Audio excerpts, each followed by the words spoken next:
Olá, tudo bem? Eu sou o Creteu e essa é mais uma atividade aqui do curso de GNU Linux com o Debian do professor Creteu. Hoje estamos aqui no Tira Dúvidas, hashtag 38. Hoje é dia 5 de agosto de 2021, são aqui 19 horas e mais um papo pré-aula no horário oficial de Brasília. Estamos novamente aqui na sala de videoconferência do Jitsi, na sua instância pública, meet.jit.si/curso GNU. E estamos aqui cheio de novidades. Eu quero já agradecer a presença do André Luiz, do Luiz Leal, do Diego, do Ricardo, do Alberto, do Arthur e do Adonai, que acaba de chegar. Boa noite a todos. E os recadinhos de hoje são os seguintes. Bom, aqueles iniciais de sempre... vamos começar com aqueles iniciais. Se você está curtindo aqui os nossos tiras dúvidas, os nossos laboratórios, as nossas aulas, deixe aí o seu joinha, caso você queira, compartilhe, né? Ajuda, né? E se você quiser e puder fazer uma contribuição financeira, ela é muito bem-vinda, tem aí os QR Codes também na descrição do vídeo, e agora também com uma novidade, né? Se você quiser apoiar esse projeto, a gente agora tem lá uma campanha de apoio no Apoie-se, que eu vou falar um pouco disso depois, e também, óbvio, vou deixar aqui na descrição do vídeo. E para começar, eu vou falar aqui sobre a grande novidade que nós estamos aqui organizando, né, que é a Bullseye ou Bullseye Party, ou a festa de lançamento da versão estável do Debian, número 11, que é o Bullseye, que eu muitas vezes falo errado, o Bullseye, né? E a comunidade DebXP e aqui o curso GNU vão organizar nos dias 14, 15 e 16 de agosto próximos, né? Se você estiver assistindo o vídeo depois disso, assiste os vídeos lá também que vão ficar gravados, né? E a gente então vai fazer a comemoração do lançamento da nova versão do Debian, a versão 11, no seu estágio estável, né? Que ocorrerá no dia 14 propriamente, né? Então a gente vai fazer a festa durante o próprio lançamento. E esse evento vai ter palestras no sábado, oficinas no domingo, vamos ter também a possibilidade de fazer palestras relâmpago, se você quiser participar aí e dar a sua palavra também. Em virtude do evento ser feito por essas duas comunidades, a comunidade DebXP e a do curso GNU, essas comunidades são formadas por pessoas que estão espalhadas fundamentalmente no Brasil, mas por todos os cantos do Brasil. Então, no momento em que a gente decidir qual seria a cidade que organiza o evento, a gente se deu conta e percebeu que não tem cidade nenhuma em particular, né? Ia colocar que cidade? A cidade onde eu moro, a cidade onde o Blau, que é o iniciador da comunidade DebXP, mora, não faz muito sentido. Como é que ficam as outras cidades? Então a gente, depois de pensar, matutar, chegamos à conclusão aí de uma cidade fictícia, a qual nós demos o nome de Debianópolis, né? Um nome que, a meu ver, ficou bacaninha, Debianópolis, é fácil de ler, é fácil para quem sabe falar qualquer língua latina entender do que se trata, né? Porque usa aí o radical polis, que é cidade, né? Então, Debianópolis ou a cidade do Debian, né? Eu vou deixar também na descrição do vídeo, e está aí o link da página no Codeberg do Blau Araújo, onde tem lá toda a explicação em mais detalhes do que se trata o evento e do que por que nós estamos fazendo e o que vai acontecer no evento, ou seja, a agenda das palestras, com os horários, os assuntos, etc. Você consegue encontrar aí nesse link. Além da festa de lançamento do Bullseye, dia 16 é o aniversário do Debian, digamos assim, né? 16 de agosto é o dia que se comemora o primeiro lançamento do Debian. E essas datas, por acaso, este ano saíram tão próximas, então a gente resolveu fazer uma festa única de 3 dias, né, para comemorar as duas coisas, o lançamento do Bullseye e o Debian Day. Estão todas convidadas, todos convidados, todos convidades. A participação é a mais diversa possível, como é aqui no curso GNU, como também é na comunidade DebXP. Então vamos lá festejar, congraçar, né, e participar aí desse plano e desse projeto aí, que eu acho que vai ser bem legal para todo mundo. E então vamos lá. Dados os recados, podemos começar. E eu vou dar aqui uma preferência ao André, que chegou antes e disse que estava cheio de perguntas, né?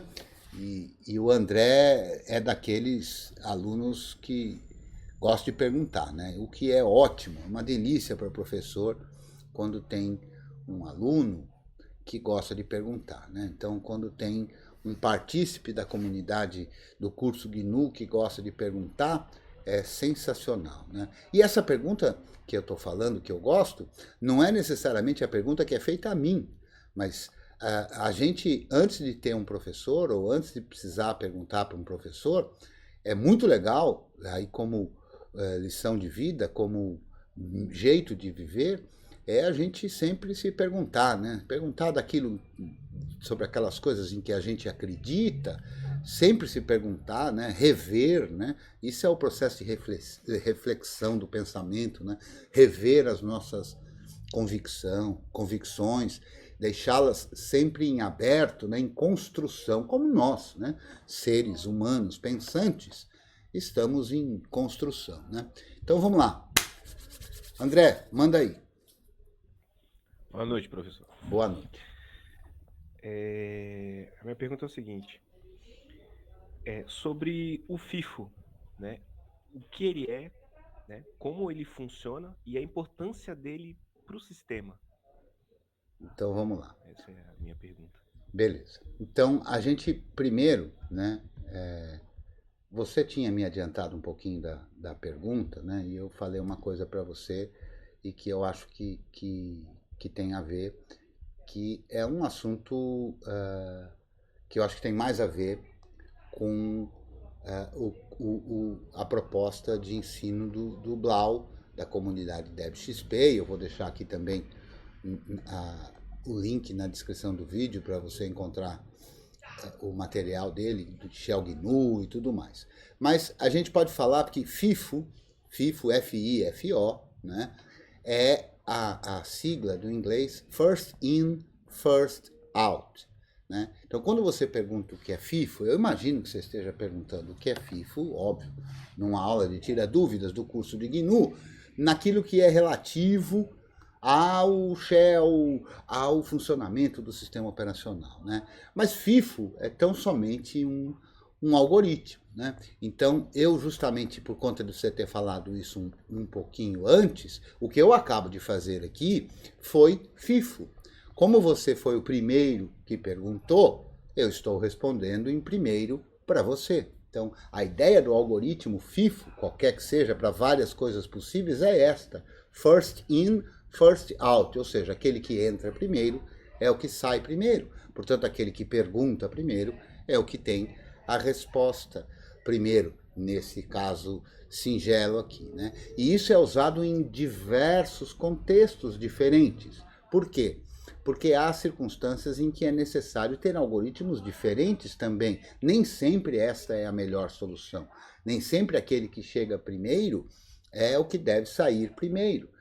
Por exemplo, se a gente estiver pensando numa pilha, uma pilha de pratos, né? Então, à medida em que eu vou sujando o prato, eu sujo o primeiro prato, coloco ele sobre a pia. Sujo o segundo prato, coloco ele sobre a pia. Sujo o terceiro, coloco sobre e vou assim colocando. De modo que o primeiro prato a ser lavado será o último que eu coloquei na pilha. Então, esse é um conceito, digamos, antagônico, né? Seria o FOF, talvez, né? É um conceito antagônico de como tratar um conjunto de coisas, né? Então, é nessa linha que você deve começar, né? Com a história do FIFO. E isso é usado, por exemplo, em várias circunstâncias também, né? Então, por exemplo, na hora em que a gente está pensando na engenharia de produção, na hora que a gente está pensando, por exemplo, em estoque de alimentos, né? E nessa linha eles chamam de PEPs, que é primeiro a entrar, primeiro a sair. Então, se a gente está pensando no estoque de alimentos, né, é natural que à medida em que os alimentos vão chegando nesse estoque, a ideia, para que cada alimento não vá lá estragar, perecer, né, aquele que chegou primeiro deve ser também aquele que saiu primeiro, né, então, que sai primeiro. Né, então, para você ver como é abrangente. Então, nesse quesito, FIFO é tão somente isso. Né, e a gente tem FIFO, FEFO, LIFO, que são vários outros argumentos, outros algoritmos que tratam dessa coisa. Na computação, né, esse algoritmo simples, né, que é utilizado em muitas estruturas de dados, né, também apresenta exatamente esse mesmo comportamento, por isso que recebeu esse nome. Né? Então, essa é a ideia que eu gostaria de passar aí nesse momento e deixar para o Blau, por conta de nada diferente dos meus conhecimentos. Né? Então, aqui eu não estou te enrolando, não. Eu estou falando o conhecimento básico que eu tenho sobre isso e é o que eu vou ficar por enquanto. Né? Então, aqui, como eu disse, já repeti várias vezes, né, que aqui eu respondo qualquer pergunta. Né? Eu não deixo ninguém no vazio. Uma das respostas possíveis é não sei, né? E a outra é uma resposta nessa no sentido de ser orientativa, né? De passar uma orientação aí que pode te ajudar e te ajudo também, se for o caso, da gente fazer uma pesquisa juntos aí, de repente marcar um dia aí com o Blau para falar com mais profundidade sobre isso. Tudo bem, André? Temos aqui também o Adonai, que já está aqui no chat, que eu costumo chamar de conversa do fundão, dando aqui, como sempre, muito obrigado, Adonai, a contribuição e vai fundo aí na contribuição. Eu quero saudar também a presença do Jorge, a presença do Vitor, do Vicente, que acho que eu não esqueci de ninguém. Ah, eu esqueci do Arthur, eu não falei boa noite para o Arthur? Oh, meu Deus, olha que vacilo. Você falou no início, falei? né? Então tá bom. Eu já esqueci, já tinha esquecido. Na verdade, porque eu tenho uma implicação com o Arthur, o pessoal que está chegando agora não sabe, né? É isso aí. Vamos para a próxima. Tudo bem, André? Que não foi assim, talvez, a resposta mais profunda que você queria, até porque é assim, André, eu vou comentar alguma coisa que você comentou antes aí, que eu acho que vale para todo mundo que está aqui no curso GNU, para todo mundo que está envolvido em querer, de fato, aprender não só as questões do sistema operacional, mas até quaisquer outras questões da vida. Né?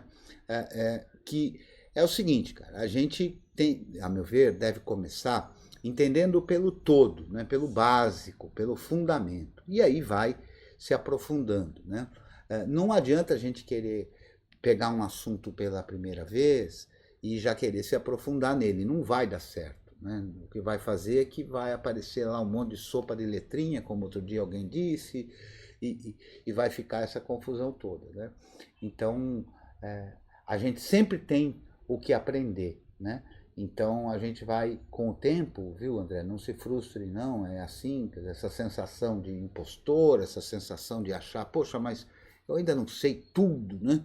Primeiro que você não precisa saber tudo. Segundo que é comum a isso acontecer. A gente vai, aos poucos, digerindo, consolidando a informação para ir aprofundando. Né? É natural que isso ocorra assim. Né? E é por aí. Beleza, André? Beleza, professor. Então tá ótimo. Então vamos lá. Quem é que tem hoje eu já vi que o negócio tá brabo, né? O Alberto disse também que tem uma pergunta aí do tipo também capciosa. Manda aí, Alberto. Oi, boa noite, professor. Boa Minha noite. pergunta é no seguinte... Boa noite. Então, a minha pergunta é no seguinte sentido. Imagine que alguém quer fazer backup de seus arquivos no próprio HD, mas ele, além do HD, só possui um pendrive para fazer backup desses arquivos. haveria como ele fazer backup dos arquivos e, além disso, também uma cópia da própria distro GNU dele, para que ele pudesse, talvez, até fora da residência, usar esse pendrive também como uma distro? Beleza. Então vamos lá, separando por etapas, né? Então, a primeira coisa que eu gostaria de falar, eu acho que é interessante, eu já tenho aqui, inclusive, programado, né? Programado aqui, e, inclusive, como eu não gosto de fazer nada sem mostrar, eu vou mostrar aqui. Ó. Vamos aqui para o meu diretório onde eu coloco as aulas, né? E eu tenho um arquivo aqui chamado programa, né? Que tem as aulas que eu já fiz, o tempo delas e tudo, e também umas que eu já planejei fazer, né? Assuntos que eu planejei fazer. E você repara que tem uma aqui, ó, que fala justamente sobre backup, ó. Mas essa aula ainda não foi produzida, né? Mas mesmo ela não tendo sido produzida, a gente faz aqui uma iniciação, né? Muita gente fala em backup, né, como se fosse uma coisa objetiva. Então, o primeiro passo da gente entender de backup é que não existe uma única forma, não só do ponto de vista das ferramentas e softwares utilizados, mas existem backups diferentes, né? Ideias diferentes de backup. Backup em inglês, né? Backup é uma palavra usada para dizer algo como uma cópia de segurança, né? Uma reserva ou uma coisa desse tipo. Muito bem. E nesse sentido, a gente pode imaginar aqui o seguinte, por exemplo, eu tenho algumas linhazinhas aqui de backup, então eu vou mostrar aqui, ó. Aqui do meu desktop mesmo, tem um scriptzinho, que na verdade não é um script, é um texto aqui que tem vários comandinhos para eu não esquecer e para eu não ter que copiar, por exemplo, do backup do curso GNU, né? Então, a gente tem vários tipos de backup. Em que sentido? Qual é o backup que eu faço aqui do curso GNU? Eu monto num diretório separado, que é esse /mnt, um HD externo que eu tenho aqui, né? E uso esse comando aqui, que é o rsync, que eu não quero comentar ele agora, daqui a pouco eu comento. Mas qual é a proposta desse backup? A proposta desse backup, ela é a seguinte. Eu não quero perder uma aula que eu tenha gravado aqui, caso eu tenha algum problema com o meu notebook. Então, o que eu faço? Eu faço uma cópia de cada um dos vídeos que eu vou gravando aqui neste HD externo. Repara que se eu alterar, então quando eu altero um arquivo, eu sobrescrevo aquele da cópia, nesse estilo de backup aqui. Então, se eu modifiquei alguma coisa em algum lugar, esta forma de backup modificará também a cópia. Portanto, o objetivo desse estilo de backup é ter uma cópia de tudo que vem sendo produzido. Mas repare que em alguns casos isso não é suficiente. Porque veja, se eu alterar alguma coisa de maneira equivocada, passado o momento do backup, esse equívoco será copiado para a cópia de segurança. De modo que eu não vou ter mais como reverter o equívoco que foi cometido. Então, existem outras formas de backup que cuidam justamente dessas outras circunstâncias, né? Então, há circunstâncias, especialmente em servidores, especialmente em servidor de arquivo, mas também em servidor de banco de dados e tantos outros, que a gente quer fazer um backup, mas cujo objetivo é preservar eventuais apagamentos que foram feitos de maneira equivocada e alterações que foram feitas de maneira equivocada, para que eu possa voltar a uma condição anterior, né? Então, tem outras questões de backup envolvidas. Aqui, quando eu faço o meu backup nesse HD externo, esse HD externo, inclusive, é um HD que, tudo bem, é claro, nós estamos numa pandemia, eu praticamente não tenho saído de casa, né? Mas é o HD que eu levo na minha mochila, né? De modo que eu tenho o meu notebook e um HD na minha mochila. Poxa, mas se acontecer alguma coisa, eu posso perder tanto o notebook quanto a mochila. E desse modo eu perdi tudo, né?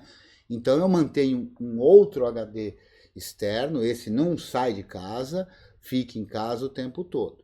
É claro que isso não resolve todos os casos, e é importante saber isso. É importante saber que um backup não resolve todas as questões e não tem uma solução única, sempre é necessário analisar e avaliar e validar, né, de tempos em tempos. Por quê? Dependendo da validade, do valor da informação, do quanto se tem disponível de orçamento, né, de quanto se tem disponível de equipamentos e recursos para fazer esse backup. Porque, por exemplo, se o prédio aqui cair, eu perco todos os meus backups, porque ou pegar fogo, coisa parecida, porque nesse momento os meus 2 backups, o HD externo que eu levo para lá e para cá e o HD que eu não saio de casa, estão aqui em casa. E assim como também está o notebook, de maneira que todas as cópias disso estão aqui. É essa também uma das razões, quando eu publico o vídeo, eu de certa forma estou fazendo um backup também, né? Porque a cópia dos vídeos está lá disponibilizada, seja no YouTube, no Odyssey, então eu tenho mais de uma cópia dos vídeos, mas não tenho de outros arquivos. Então essa condição de backup a gente tem que analisar, né? Qual seja, depende aí de uma porção de fatores, né? Deixa eu desligar aqui o telefone, numa porção de fatores que estejam envolvidos, né? Então essa eu acho que esse é um aspecto, né? Você vê que aqui nessa linha de comando aqui em cima, que eu vou marcar aqui, ó, que está vendo no vídeo, mas que aí quem está acompanhando pelo chat não mostra, mas é uma forma de fazer o backup que elimina da cópia de segurança o que tiver sido apagado do original. Então é uma ideia também para não acumular um monte de lixo lá no backup, né? Então normalmente numa solução de backup a gente precisa pensar, e às vezes o mais comum é que se tenham vários backups. Um backup, uma rotina de backup para cuidar de um determinado aspecto da cópia de segurança, e assim sucessivamente, né? Então eu faço uma rotina de backup com uma determinada frequência, né, para garantir que se eu fizer um apagamento, uma alteração inadequada, eu tenho como reverter.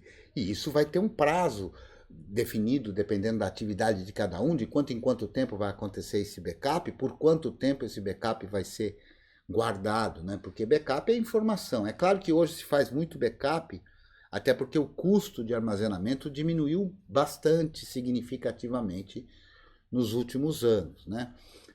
Mas tem também o backup que pode ser feito de outra forma, né? E assim, da mesma forma também a gente vê, se por exemplo eu já vi empresa que tem 2 discos numa máquina e aí um é o de backup.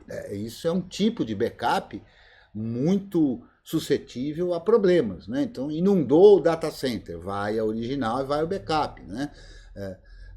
Entraram no data center e furtaram tudo ou roubaram tudo que tinha lá, vai o original e vai o backup. Então a gente sempre tem que pensar o backup como cópia de segurança, o que a gente quer preservar, né? E a partir do momento do que a gente quer preservar é que a gente vai escolher qual é ou quais são as melhores políticas de backup, né? Existem vários softwares para fazer isso de forma automatizada e tudo. É bem interessante, né? Desde um simples, entre aspas, esse simples, rsync, né? Que é uma ferramenta dedicada para fazer esse tipo de sincronização e possibilitar aí diversos tipos de backup envolvendo scripts usando o rsync, né? Existem ferramentas com interface gráfica para isso, interface web para isso e tudo mais. O rsync me parece bem interessante, porque ele também possibilita você fazer esse backup através da rede, né? Então, às vezes você pode fazer o backup de uma empresa, dos dados de uma empresa, às vezes pode ser uma condição interessante, através de uma conexão de rede, justamente para salvaguardar essa questão geográfica, física, né? De ter uma cópia num lugar distante do outro e minimizar os riscos, né? Essa é a ideia. Com relação a ter uma cópia do próprio sistema, Alberto, eu tenho aqui algumas aulas que eu falo, oficinas que já fiz isso também aqui até num laboratório, que eu chamo de transplante, né? Que é o de levar a instalação de um dispositivo de armazenamento para outro, né? que eu acho que é bem bacana de ser feito, e essas oficinas estão aí para serem aproveitadas, né? Fundamentalmente, o que a gente faz é uma cópia de todos os arquivos do nosso barra, né, de todos os arquivos do nosso sistema, para um outro dispositivo, que pode ser um HD externo, que pode ser um pendrive, e depois é preciso fazer alguns preparativos para que aquele pendrive possa ter as condições necessárias, as informações nos lugares corretos, para que ele possa ser usado para dar boot numa máquina, né? Eu sempre digo também, isso está desde a aula 4, eu falo isso, que seria o que é instalar um sistema operacional, e eu costumo sempre dizer que é copiar uma porção de arquivos e preparar ele para dar boot, né? Então, fazer uma cópia do sistema, eu tenho uma cópia do sistema, e lá no meu arquivo de HD externo também tem cópias do meu sistema, de período em período, né? Eu mantenho lá umas 3, pelo menos, né? Nesta linha, e também o de fazer um pendrive, né? Como já tem aqui vídeos falando sobre isso e laboratórios, eu não vou fazer aqui de novo, Alberto, mas é bem simples, tá? A gente pode usar o rsync, a gente pode fazer um tar e coisas desse tipo, mas fundamentalmente é copiar todos os arquivos de um canto para o outro e depois preparar esse outro lugar para que ele possa ser usado como ferramenta de boot, né? Eu aproveito, inclusive, também, que tem um termo aí que a turma ama falar, né? Pendrive bootável, né? Então, veja só, quando a gente fala água potável, quando a gente fala alguma palavra que tenha esse sufixo, né? A gente está dizendo que é possível de, né? Ou coisa parecida, né? Mas o pendrive não boota. Quem boota é a máquina. Quem boota é o sistema operacional na máquina, né? Então, o pendrive não é bootável, né? É a máquina que vai ser bootável a partir do pendrive. É claro que isso é um rigor que só vale, né? Não vale para a conversa do dia a dia, que senão fica um negócio muito pedante, mas vale para a compreensão, né? Então, o que é um pendrive que a turma chama de pendrive bootável? É um pendrive, que é um dispositivo de armazenamento, que tem, portanto, os arquivos para que um sistema operacional possa ser carregado. Mas tem certas informações que têm que estar acomodadas de tal maneira para que a BIOS, para que a UFI seja capaz de encontrar e seja capaz de carregar o bootloader e, portanto, iniciar um processo de bootstrap ou de boot, né? Ou seja, iniciar um processo para que o sistema seja carregado na memória e rode, como a gente costuma dizer, né? Que funcione, que passe a funcionar. Tudo bem, Alberto? Tudo bem, professor. Entendi, obrigado. Ficou... Após o primeiro transplante, há como automatizar esse processo para que não seja feito todo um transplante novamente? Olha, sim, sim. Se você quer sempre manter num pendrive a sua atual versão, o mesmo rsync, digamos, que você tenha feito da primeira vez, você pode fazer da segunda, da terceira e assim por diante. É possível, sim, de você ir sempre mantendo, recopiando os arquivos para os respectivos lugares corretos. A preparação para boot talvez nem seja mais necessária, mas, por exemplo, se você fez o transplante hoje, né? Legal. Aí tá tudo lá igualzinho, maravilha. Aí amanhã muda a versão do kernel, né? Se você simplesmente copiar a versão nova do kernel para o seu pendrive transplantado, o bootloader, e portanto o menu do bootloader, não vai acompanhar isso, né? Porque esse menu de bootloader precisa ser recriado. Se você copiou ele também, tudo bem. Mas vão ter outras condições em que isso não acontece, porque há algumas informações, dependendo do bootloader que você utilize, e dependendo se é UFI ou se é BIOS, que as informações são gravadas não num arquivo, mas em locais da partição específicos para isso. Então, dar boot por esse pendrive ou montá-lo através de um chroot e rodar lá um update grub ou um grub install vai produzir informações, arquivos em outras posições, em outros lugares, né? Então, talvez seja necessário isso. Não é exatamente como um backup, entendeu, Roberto? Entendi, professor. Muito obrigado. Imagina, cara. O que nós temos mais aqui? Incremental. Backup incremental é justamente aquele que vai incrementando, ou seja, que ao invés de fazer o backup do todo, esqueci de falar disso, obrigado, acho que foi o Adonai que falou, né? Ao invés de fazer o backup de toda a informação que eu tenho disponível, eu, na verdade, num backup incremental, a gente vai fazendo apenas a cópia daquilo que foi modificado, né? Para conseguir economizar espaço, né? E com isso as ferramentas de manipulação e de gestão de backups vão ajustar, né? E aí tem, que eu esqueci de uma frase também, mas que ainda bem que me lembrei agora, que é tem algumas máximas com relação a backup, né? Uma delas é assim: se você tem um backup, você não tem nenhum backup. A outra máxima é que backup sempre funciona. O duro é o restore, né? Quer dizer, fazer a cópia de segurança, beleza, mas dentro do processo de gestão de backups é preciso de vez em quando, mesmo que não seja necessário porque alguma informação tenha sido perdida, mas de fazer a restauração ou restore, né? Porque do contrário a gente só vai perceber que tinha alguma coisa errada no backup justamente no momento em que a gente está precisando fazer a restauração, né? Quem mais aqui? O Jorge, já que eu continuei falando de backup, o Jorge disse que ouviu falar de RAID e se isso está relacionado com backup. Olha, se a gente imaginar o significado como cópia de segurança, RAID de certa forma pode estar envolvido nisso, mas RAID normalmente não é tratado como alguma coisa diretamente relacionada a backup, né?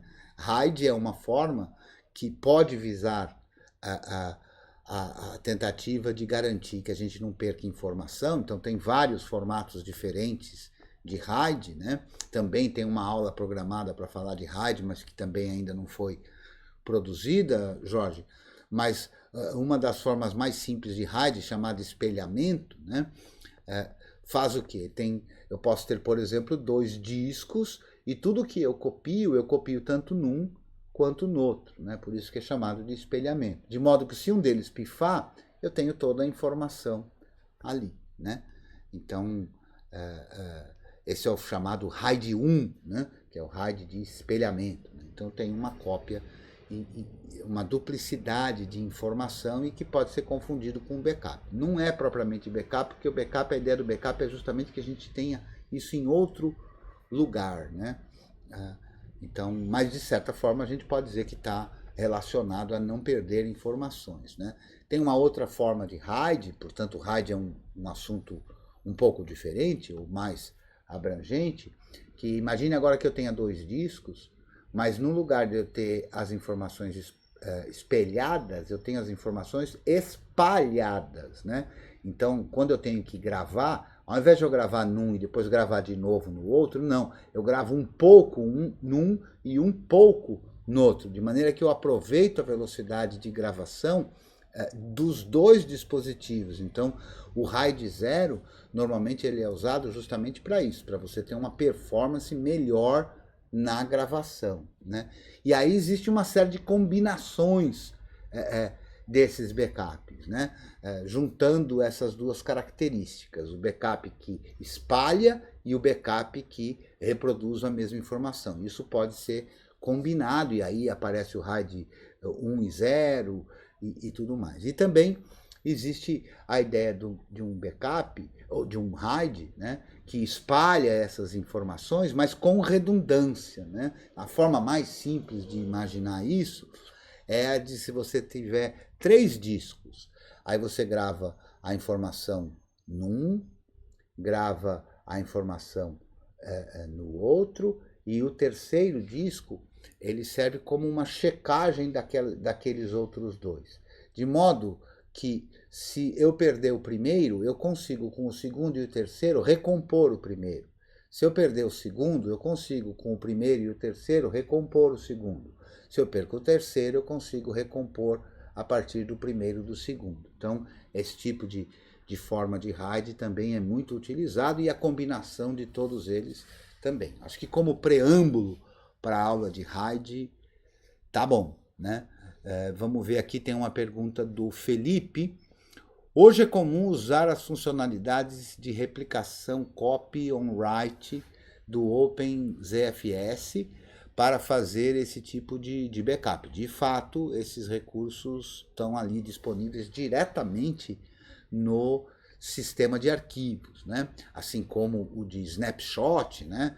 E essas coisas. O BTRFS também tem a possibilidade de se usar esses recursos. Então, Felipe, você tem toda a razão, e aí a gente, como técnico, tem que conhecer as várias soluções possíveis, não é? Para poder indicar aquela que é a mais adequada, dependendo de certos cenários, né? Sempre é importante lembrar que toda solução soluciona, mas tem um custo, não só um custo no sentido do dinheiro, né, envolvido a ser investido, mas um custo no sentido dos recursos computacionais, né? Então, há certas coisas implementadas em sistemas de arquivos, por exemplo, que eventualmente, dependendo, portanto, então, do cenário, podem ter um custo computacional que justifique ou um custo computacional que não justifique. Então, não tem solução, felizmente, né? Senão boa parte de nós estaria sem atividade profissional para fazer, sem emprego, sem trabalho, né? Porque não tem uma solução que resolva todos os problemas, né? A gente sempre tem que analisar qual é o caso mediante o cenário envolvido, né?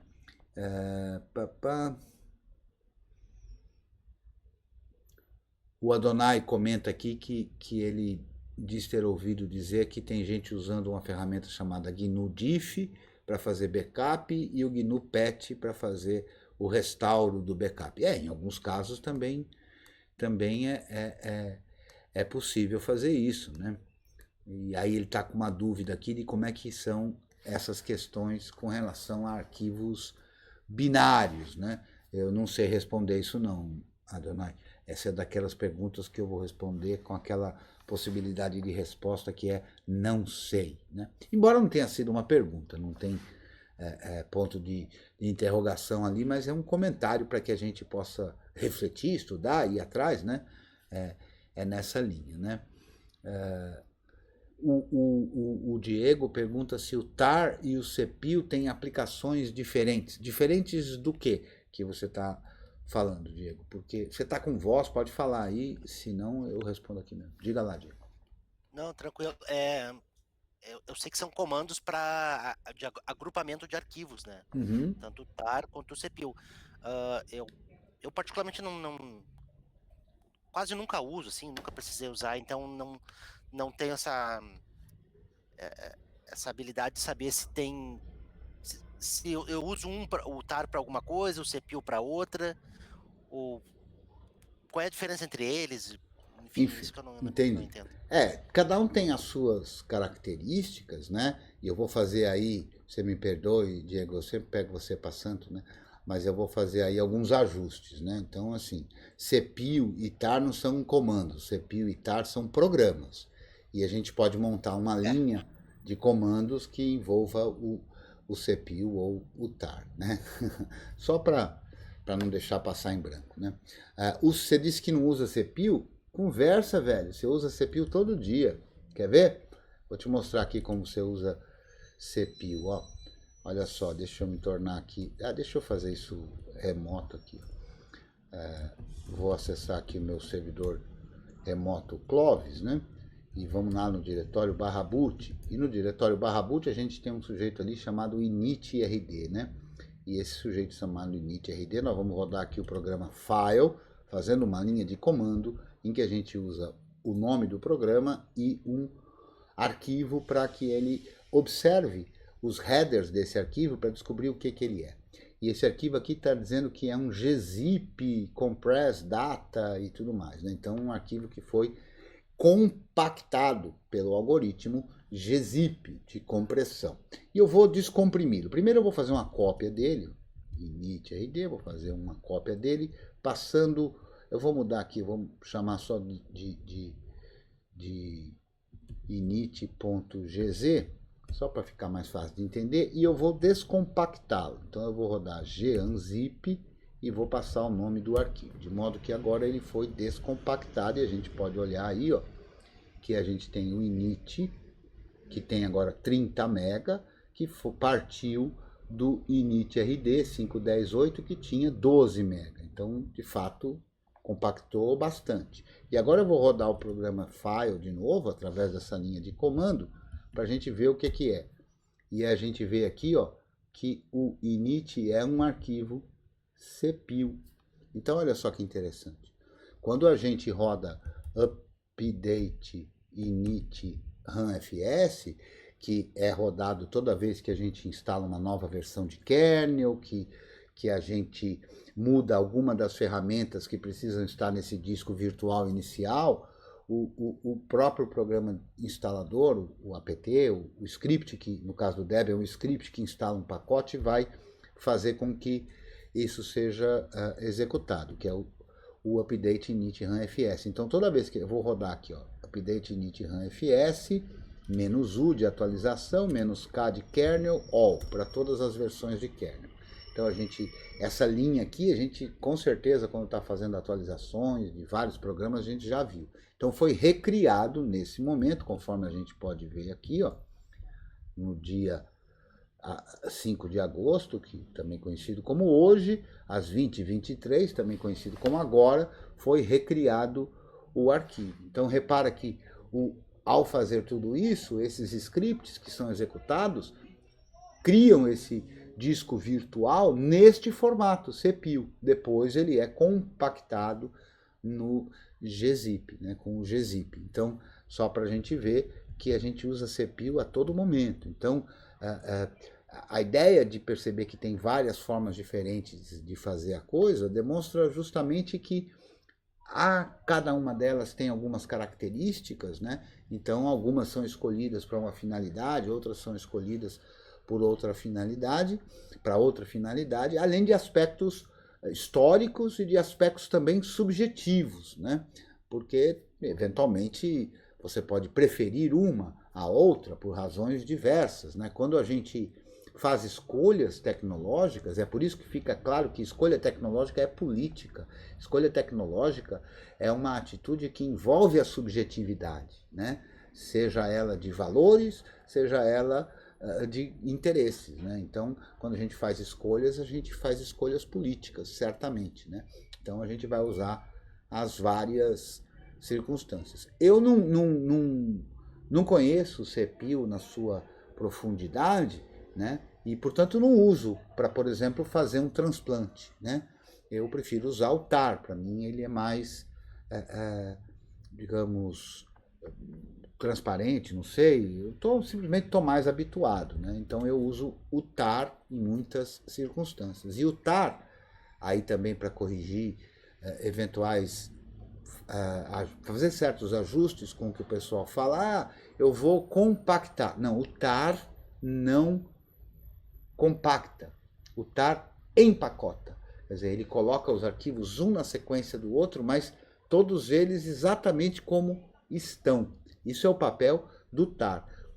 Quando a gente vai usar a linha de comandos para indicar o que a gente quer fazer com o tar, existe um argumento que pode ser o J, um argumento que pode ser o Z, que definem qual algoritmo será utilizado, e é sempre por um outro programa que o tar conversa, para fazer também a compactação, né? Então, um arquivo tar é um arquivo que foi empacotado. Um arquivo tar gz é um arquivo que foi empacotado em primeiro lugar e depois compactado, né? Então, a gente precisa analisar tudo isso. Eu, por exemplo, quando faço transplantes e algumas coisas desse tipo, eu prefiro usar só o tar e só o empacotamento. Então, em algumas circunstâncias, eu considero isso mais adequado. Qual é o custo disso? Um arquivo que foi apenas empacotado, né, com um monte de arquivos lá dentro, ocupa mais espaço do que se a gente também compactar.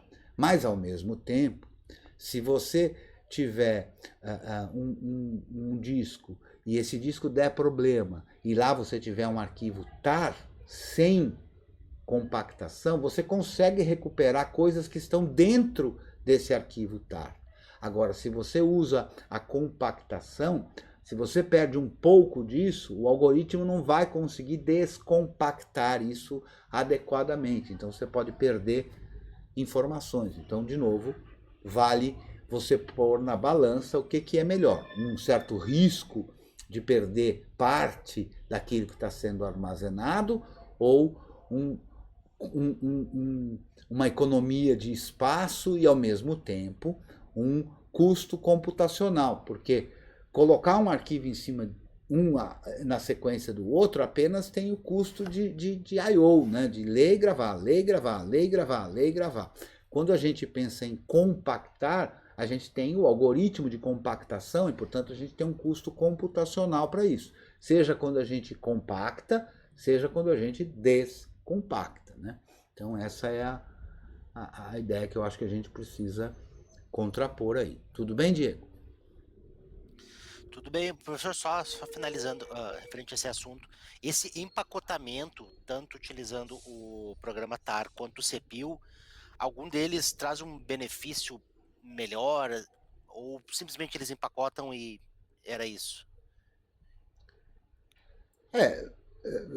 O que eu posso dizer é assim, como eu falei, eu conheço pouco do CPIL, né? Então eles têm características diferentes aí que eu não sei dizer, né? Eu para esse fim eu não uso CPIL, né?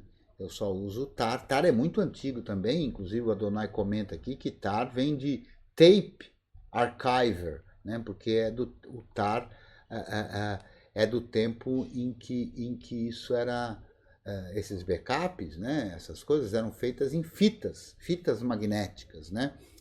Uma característica importante, portanto, do TAR e que também está no CPIL é que o arquivo precisa ser lido em sequência, né? Para poder ser lido. É por isso que se você pegar um arquivo, você tem lá um arquivo TAR, mesmo sem compactação, um arquivo TAR, e ele tem lá, digamos, 1 GB. E aí você precisa de pegar dele, você só quer extrair dele um arquivinho lá pequenininho. No entanto, demora, porque ele vai ter que ser lido sequencialmente até chegar naquele arquivinho. Então tem essas características, né? O Felipe ali está explicando o lance de como é feito a compactação depois de se fazer o empacotamento, né? E que é através de pipe e tudo mais, né?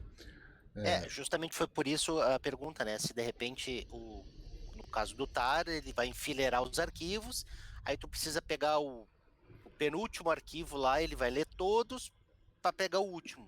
É um pouco mais rápido do que se ele estivesse lendo tudo. Sim. E tal, porque tem algumas referências aí na jogada, dependendo de um formato utilizado, né? No caso do TAR, por exemplo. Né? Eu pergunto justamente assim, de repente, eu não conheço muito o CPIL, né? A gente utiliza mais o TAR. Se ele utiliza de alguma tecnologia, digamos assim, vou enfileirar esses arquivos aqui, mas eu vou criar um índice para ficar mais rápido na leitura. Eu desconheço, cara. Eu não sei dizer. O TAR também não usa esse tipo de... Eu poderia começar aqui com uma CPIO, né? Para ver se a gente descobre alguma coisa aqui e tal. Mas, assim, nesse momento rápido aqui, não vou saber dizer, não. Mas... no caso, a gente teria uma percepção com arquivos muito grandes, né? Talvez arquivos pequenos não, mas...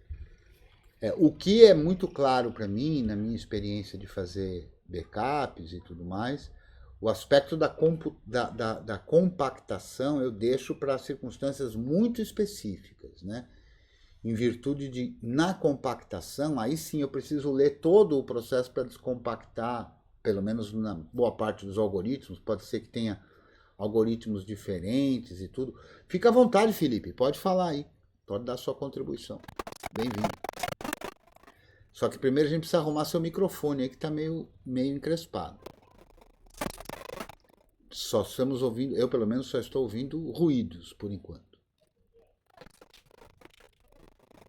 Nada feito, Felipe. Tá tudo atrapalhado aqui. Você chega a ouvir até uma voz robotizada do R2D2? Ah, que louco. Ele está dizendo que já volta. Beleza, Felipe. A gente a gente aguarda aí. Vamos lá para a próxima pergunta, se é que a temos. O André disse que era perguntador. André, pode mandar ver aí. Eu.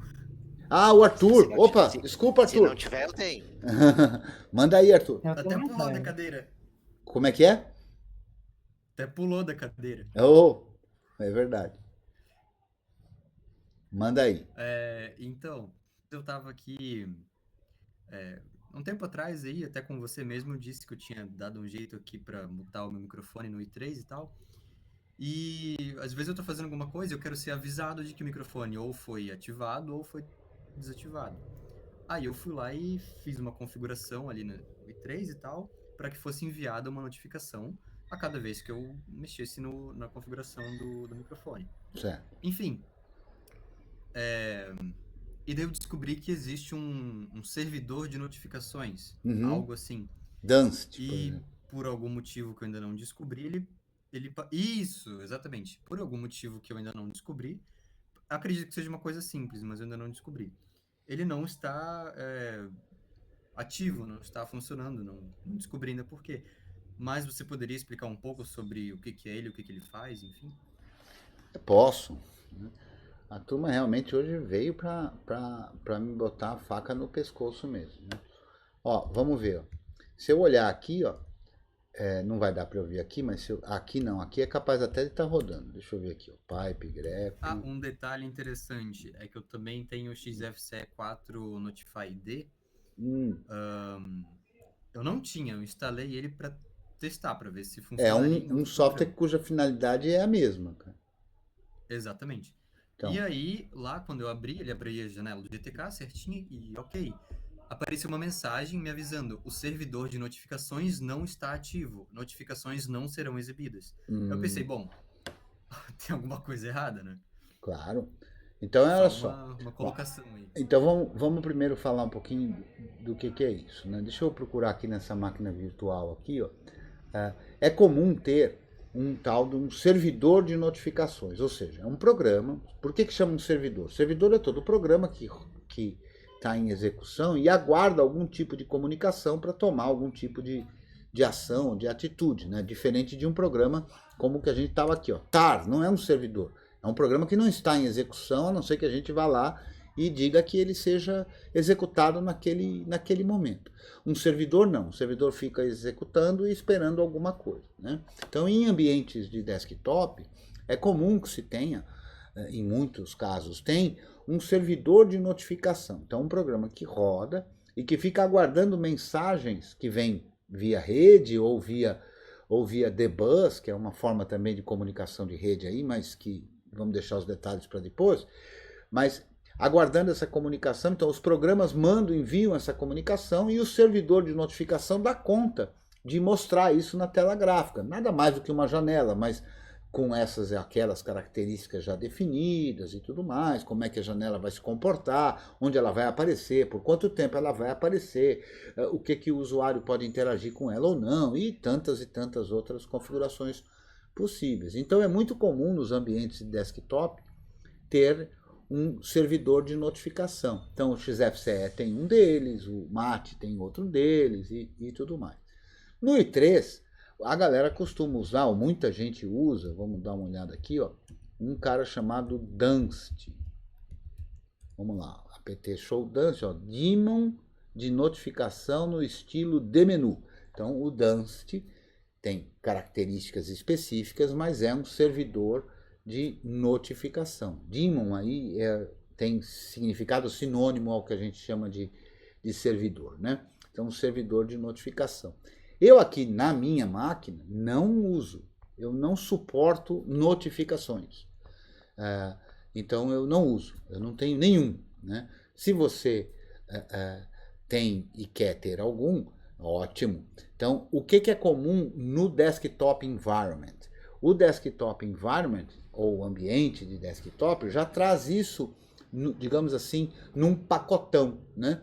Então, cada um dos ambientes desktop já escolheu previamente, não quer dizer que você não possa mudar, mas já escolheu previamente um servidor de notificação. No caso do i3, Arthur, que foi o que você falou, o i3 por si só, como você já deve saber, o i3 é só um gerenciador de janelas. Você que vai construir o seu ambiente de desktop usando o i3 como gerenciador de janelas e outras tantas coisas, né? Como uma janelinha painel, que eu uso aqui o i3 Blocks, eventualmente um servidor de notificação. Então, se você está usando o i3 sozinho não vai carregar nenhum servidor de notificação, a menos que você, no arquivo de configuração do i3, então, está todo mundo vendo o meu terminal aqui? Tá. Você defina isso. Então, aqui no i3, ó, se eu olhar o meu arquivo de configuração aqui do i3, ó, que fica em .config /i3/config, nesse arquivo de configuração, tem como é que eu quero que o meu i3 se comporte, uma porção de coisas envolvidas aqui. Se a gente olhar aqui, em algum lugar aqui, é capaz de ter escrito Dunst, porque eu acho que esse arquivo de config não tem. Eu achei que tivesse, mas não tem. Ou eu já apaguei ou não foi colocado aqui. Mas eu não tenho servidor de notificação aqui. Então, se você quer usar um servidor de notificação, vai ter que estar aqui para que ele seja carregado, né? Então, você precisa carregar um servidor de notificação, caso você queira utilizar, né? Então, ele tem que estar no teu arquivo de configuração do i3 para que ele seja carregado toda vez que você roda o i3, certo? Então, se você usa um programa que vai conversar com o servidor de notificação, é natural que você obtenha essa mensagem, ó, não tinha nenhum servidor de notificação. De fato, não tinha. Diga lá. Acabei de arrumar, acho que o meu erro foi exatamente não saber o nome do programa. Mas agora tá tudo ok. Oh, que ótimo. Já resolvido assim? Relâmpago? Sim. Oh. Porque você falou o nome, eu já pensei. Eu já sabia, já tinha um script na minha cabeça, eu só botei lá o nome. Pronto. Mas então agora vai levar um puxão de orelha, né? E eu vou fazer esse puxão de orelha. Bom, já que estamos aqui... Pera lá, antes de você fazer a pergunta, não vai fugir do puxão de orelha não, cara, que aqui você se diverte fazendo pergunta, mas eu me divirto dando puxão de orelha. Então, olha só, eu vou fazer uma pesquisa aqui no Google mesmo, né? Eu vou pesquisar aqui. Eu fiz uma pesquisa usando o apt Cache Search, eu pesquisei por Notify, e passei alguns filtros ali com o grep, mas eu não achei o servidor dando. Mas olha só, outras coisas. Eu botei aqui, ó, servidor notificação. Aí é claro que veio um monte de bugiganga aqui, né? E aí, ó, quer ver uma forma de você colaborar com o GNU? Eu sempre nas minhas pesquisas ponho isso aqui, ó, servidor de notificação, e ponho GNU Linux, que é para o sujeito lá ficar sabendo que GNU é importante também. Aí a gente pode ver aqui, tem uma matéria do Vivo Linux falando sobre o app Notify, e uma forma de fazer a pesquisa poderia ser essa, né? Você pesquisar por uma palavra-chave, né? E descobrir, então, por exemplo, servidor... Eu confesso que eu costumo pesquisar assim, né? Notify Server. Eu prefiro procurar em inglês. Eu acho que... Sim, eu também uso que fica melhor, né? Porque mas olha só, bem mais amplo, né? e aí tem aqui, né? E assim você vai ficar sabendo. Mas se você, por acaso, não tiver habilidade com inglês, não tem problema não. Você pode procurar pela palavra-chave, e aí também uma palavra boa também é essa aqui, ó, alternativas, né? Que aí vai facilitar alguma coisa e você vai conseguir encontrar aí, né? Então essa é a ideia, essa pode ser a pesquisa, né? Então, desta forma você não precisaria esperar aqui a quinta-feira só para te dizer um nome, né, Arthur? Isso aí realmente foi vacilo mesmo. Então tá bom, tá valendo. Mas, bom, continuando aqui. Vamos lá. Só um instante, deixa eu comentar aqui, antes de você mudar de assunto, talvez, eu vou comentar aqui uma contribuição do Adonai, que ele diz o seguinte, né? Se o sistema usa dbus, e se ambos, o notifyd e o dunst, se apresentam ao dbus como servidor padrão, então aí você pode ter problemas aí, né? Pode ser que o primeiro iniciar pegue o cargo de notificação do 2. Legal, a turma do fundão aqui trabalhando, né? Tem razão, Adonai. Porque a ideia é que você tenha um servidor só, né? De notificação, né? Então, aí você pode, eventualmente, se você carregar 2 e não configurou adequadamente as coisas, pode ter algum tipo de problemas. E ele, inclusive, mostra um link aqui, bem legal, e que eu vou deixar, e já vou fazer isso já, né? Aqui ao vivo, né? Para todo mundo ver. td38.md, eu já vou copiar aqui o link que o Adonai passou, que justamente são as especificações, que não copiei direito, as especificações, deixa eu copiar direito, um link aqui que mostra as especificações do Free Desktop sobre os servidores de notificação. Então está anotado aqui o link, obrigado, Adonai. Né? Que aí dá para ser... É aquela história, André, você quer se aprofundar, tá vendo? Tem vários níveis possíveis desse aprofundamento aí, né? O Felipe também colabora aqui, falando sobre a possibilidade de remover o debus completamente e que para isso vai ser necessário recompilar alguns componentes do GTK. É verdade, porque o GTK já imagina que exista isso, né? O que, aliás, a meu ver, eu vejo isso como um aspecto negativo, né? Essas coisas de presumir certas coisas, perde um pouco o conceito da modularização no meu modo de ver as coisas, né? Eu não sei se eu pulei alguma pergunta, se eu pulei, por favor, me avisem.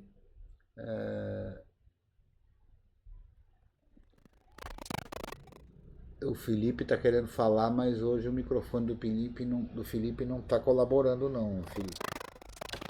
A gente só ouve ruído, cara. Eu, pelo menos, só ouço ruído do que você fala. Não sei se os demais colegas e colegas aqui...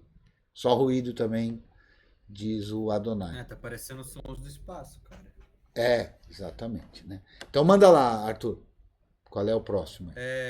Bom, tava pesquisando um pouco esses dias, descobri que tem...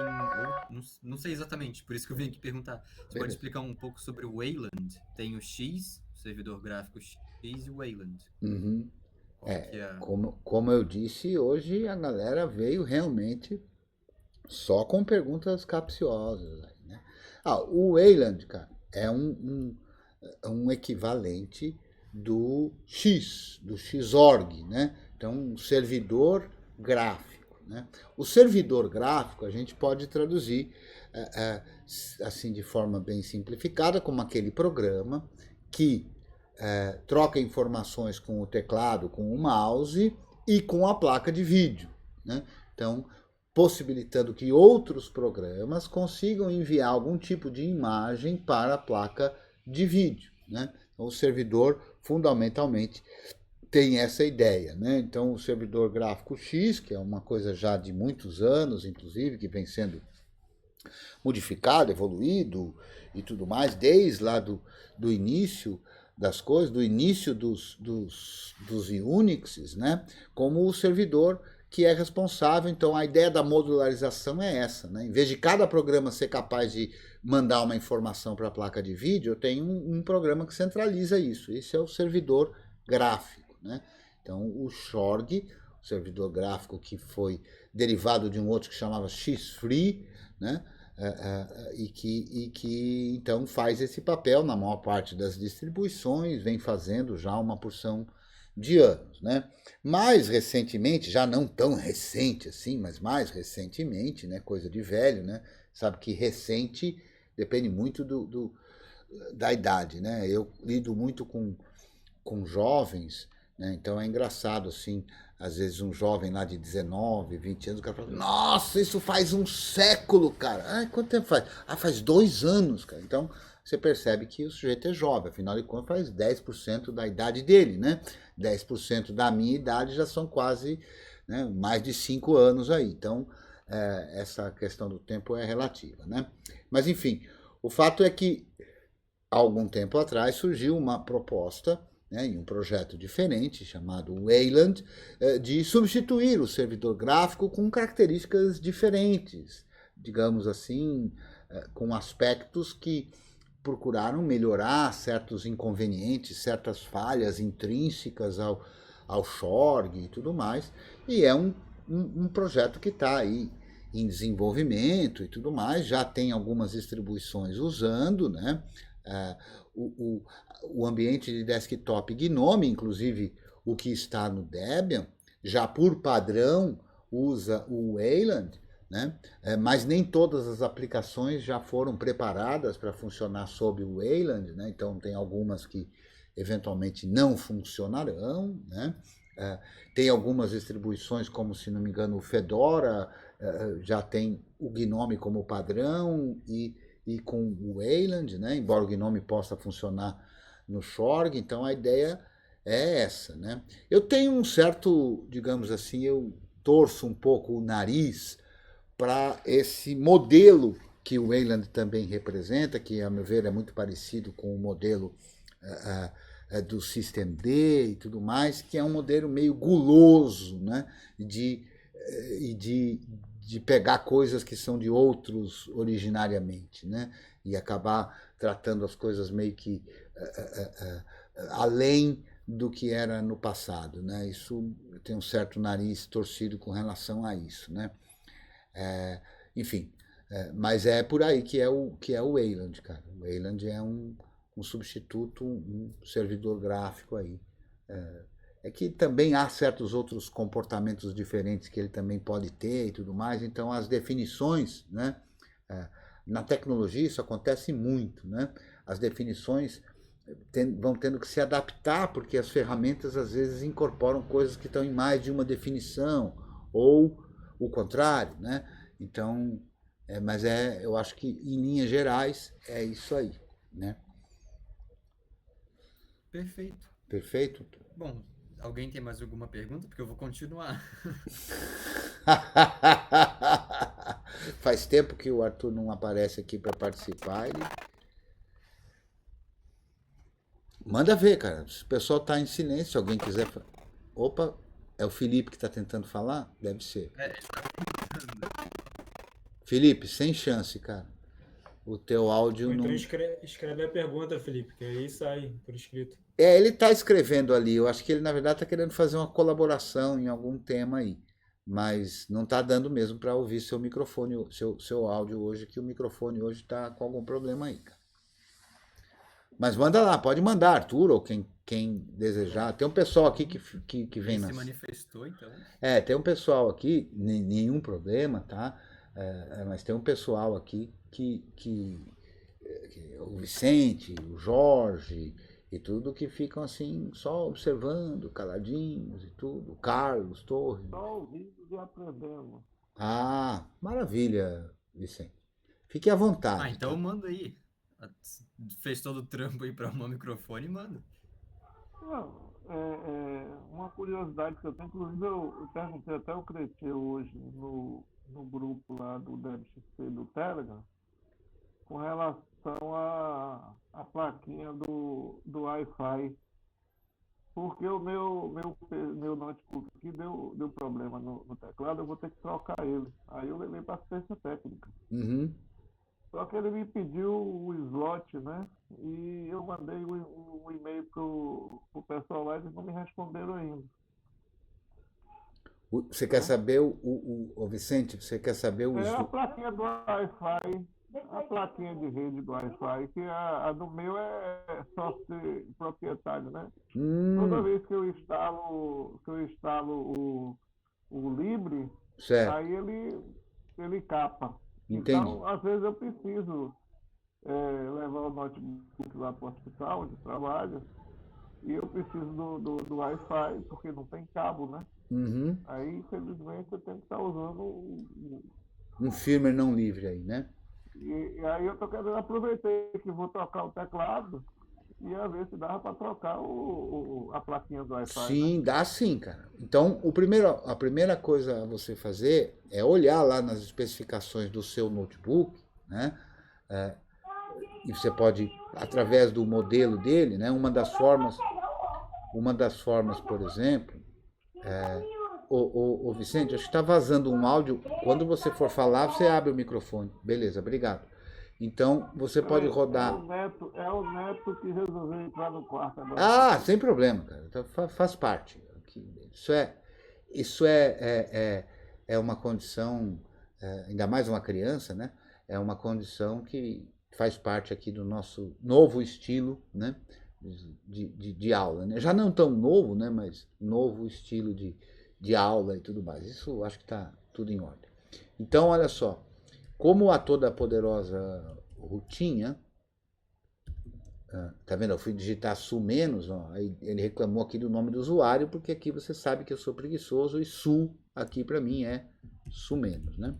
Então, o comando que eu vou criar aqui, usando o programa demesg, né?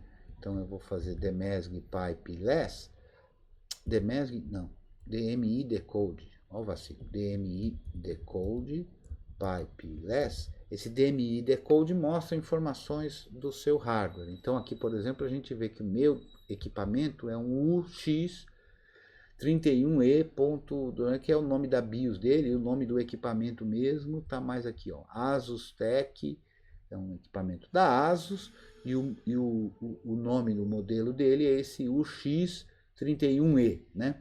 Então, de posse desta informação, Vicente, você consegue, ou se você já tiver, o manual do teu equipamento, e aí nas especificações você vai conseguir descobrir qual é a placa de rede, qual é o slot, qual é as coisas todas para poder passar, para você poder comprar. Agora, será que o próprio técnico que vai mexer no seu equipamento não consegue essas informações, ou eventualmente até, não sei se é o caso dessa pessoa, se ela trabalha ou não com venda de equipamentos e tudo mais, mas a forma geral seria essa, você olhar nas especificações para você ter acesso a isso, qual é o tipo de slot, se é PCI Express isso, se é aquilo, tem tamanhos também envolvidos, né? E aí de posse dessa informação, aí a gente tem um site que eu acho que pode ajudar bastante, que é o H-Node, né? Então no H-Node, deixa eu ir lá pro full screen, no H-Node você consegue descobrir, entre outras formas, né? Você consegue descobrir os equipamentos que... H-Node, eu botei aqui só na pesquisa, H-Node, já que estou na pesquisa, vamos na preguiça aqui, ó. H-Node você consegue descobrir por equipamento, então aqui clicando em hardware, né, você vai conseguir ver aqui Wi-Fi cards, né, então placas de rede Wi-Fi, e aí tem aqui uma porção de modelos, né, para você conseguir descobrir qual é aquele que pode te atender sem necessidade de um software não livre. O mais comum, então, a meu ver, seria o seguinte: você com o DMI Decode vê direitinho o modelo do seu equipamento. De posse do modelo do seu equipamento, você procura via internet o manual do seu equipamento. No manual você vê as especificações para saber o tipo de slot. E aí você pode fazer uma pesquisa e pode colocar lá no grupo, a gente certamente está disposto a ajudar nessa pesquisa, a encontrar uma placa que seja compatível com software livre e que seja disponível naquele tipo de slot da sua placa, né? E aí você vai encontrar uma porção de aficionados do GNU e do software livre que tem lá no nosso grupo, dentre eles o Adonai que está aqui, eu e vários outros, que poderemos certamente participar e tentar ajudar aí nessa sua camaradagem, nessa sua luta igual a nossa de se livrar do software não livre. Beleza, Vicente? Beleza. Então faz isso, tão logo você possa, né? Faz isso lá, roda aí o comando e vamos pesquisar junto aí, que estamos junto aí para conseguir que você se livre do software não livre aí. Tranquilo, obrigado. Porque Imagina, amanhã mesmo eu estou indo lá na assistência técnica e eu vou certo. ver se eu consigo essas informações. Tá Então, bom? porque você não está com o equipamento na mão, é isso? Não. O teclado pifou. Entendi. O teclado pifou, mas se você tem um computador com GNU, com servidor SSH e Eu tudo mais. estava utilizando ele com um teclado sem fio. Tá. É um teclado sem fio. Só que ele estava desligando. Entendi. Eu ligava ele, estava funcionando perfeito. Aí anteontem eu liguei, pouco ele desligou. Entendi. Ligava, ele desligava. Aí eu achei até que era aquecimento do processador, né? Eu achei que era o memória. Mas abri, olhei direitinho, estava tudo perfeito. Venturinha funcionando, beleza. Aí eu levei lá no técnico. Quando ele testou lá, que ele desconectou o teclado, deixou ligado direto, pronto, não teve problema nenhum. Então devia estar fechando algum curso e ele se defendeu, né? Para não queimar tudo, ele desligava. Tá certo. Bom, penso eu, né? O Adonai aqui já botou um hashtag Tamo Junto aí, que já está dizendo que ele também está disposto a colaborar. Então, tão logo você tem essa informação, manda para lá que a gente vai junto aí nessa busca. Beleza, Vicente? Beleza, obrigado, Adonai. Por nada. Agora foi para o Adonai. Manda lá, próxima pergunta. É você de novo, Arturo, ou o pessoal que está caladinho agora se animou? Na verdade não é bem uma pergunta. Eu gostaria de uma explicação sobre o D-Bus. Uma explicação sobre o D-Bus. Vou te dever essa. Que é algo que eu não entendo muito bem ainda. Nem eu, cara. Nem eu. Ele entra nessa mesma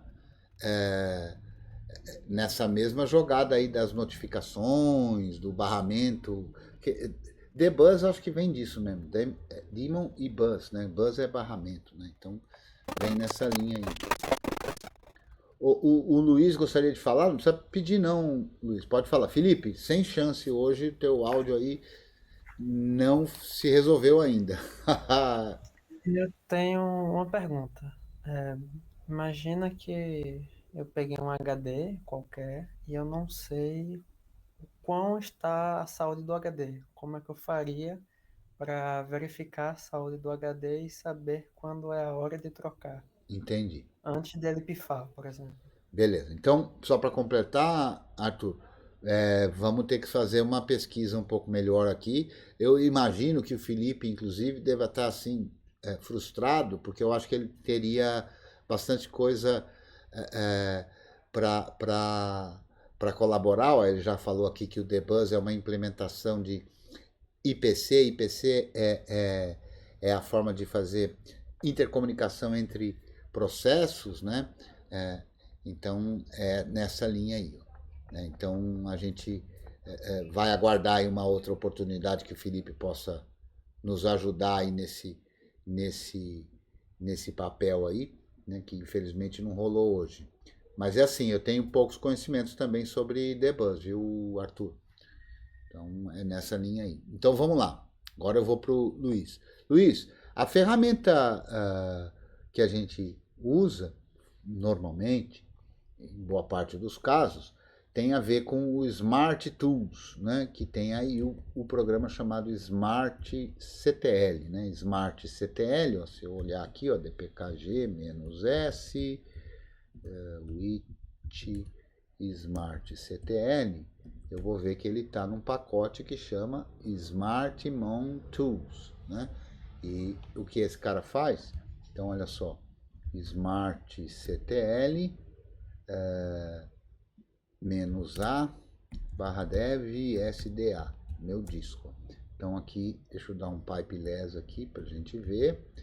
Olha só, uma porção de informações aqui, né? Então, o dispositivo, o nome do dispositivo, o número de série, versão do firmware, capacidade, um montão de informações mega hiper técnicas, né? Isso só com essa avaliação aí do -A, né? E um monte de outras tantas informações que aí sim dizem respeito ao estado, né? Então, overall health, então é o panorama geral de saúde do dispositivo, né? Inclusive, nesse teste automático aqui, passou, né? E aí aqui, então, tem a quantidade de horas que ele já funcionou, a última vez que deu algum tipo de erro, tem um bocado de informação técnica aqui. Ainda no Smart CTL, a gente vai ver que tem outras possibilidades, outras opçõezinhas aqui de coisa para fazer realmente testes, para fazer análises, né? Então tem aqui, ó, descobrir dispositivo, porque nem todo dispositivo HD tem suporte a essa tecnologia chamada Smart Mount Tools, tá? Nos dias de hoje, todos eles têm, né? Então aqui o que eu dei foi o menos A, né, para mostrar as informações todas, né? Mas tem aqui, eu não sei de cabeça também, você vai dar conta aí de achar, para você fazer certos testes, né? E com isso descobrir informações mais relevantes aí, né? Uma delas, que eu não me lembro o nome dela, mas eu sei que tem aí, quando começa a aparecer problemas, né? Tem aí digamos assim, uma previsão, né? Uma dica, ó, velho, tá dando mostras de que o teu disco está se encaminhando para ficar problemático, né? Então, como você é bom aí na parada das pesquisas, Luiz, você vai achar mais detalhes aí. Beleza? Beleza.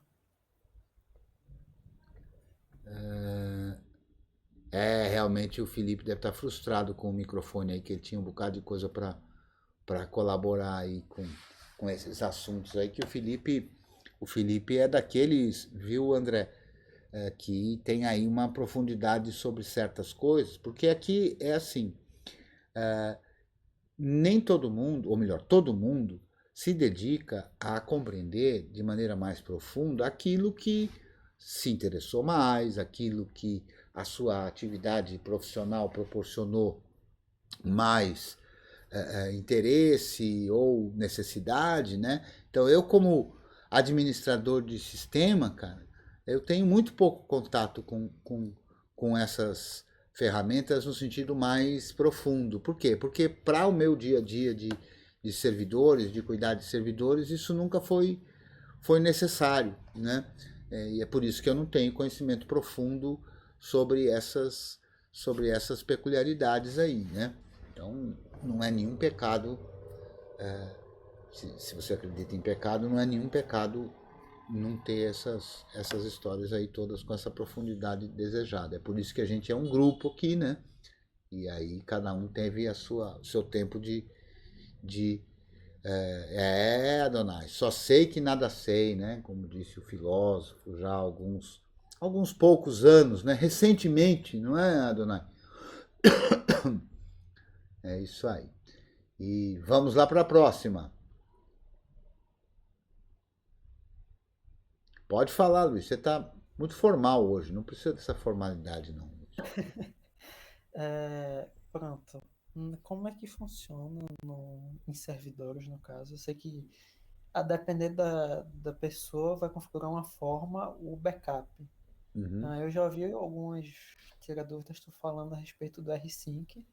Você Mas só chegou, que isso pode... você chegou tarde hoje, hein, velho? Chegou cedo, mas foi dar um passeio, né?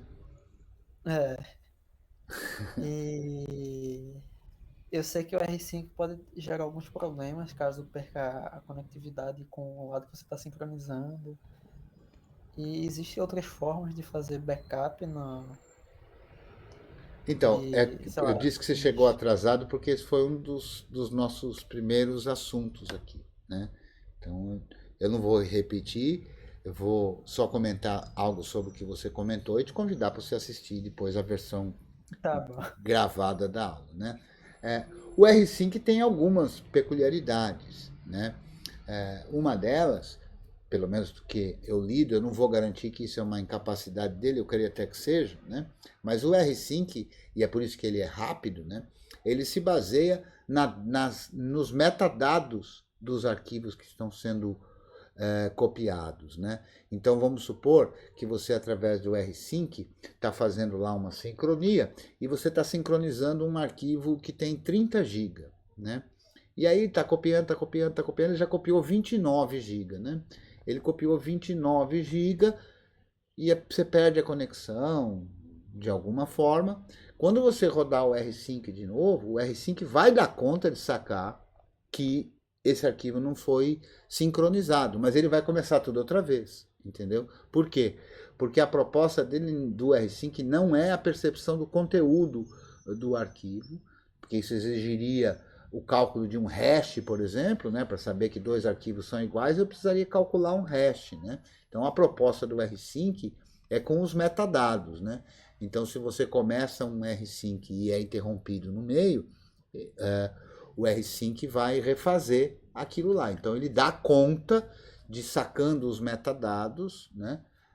Saber que ele tem que enviar o arquivo aí. Agora, eu não sei a que problemas você se refere pelo fato de ser remoto ou não, se é com relação a isso ou não, né? Mas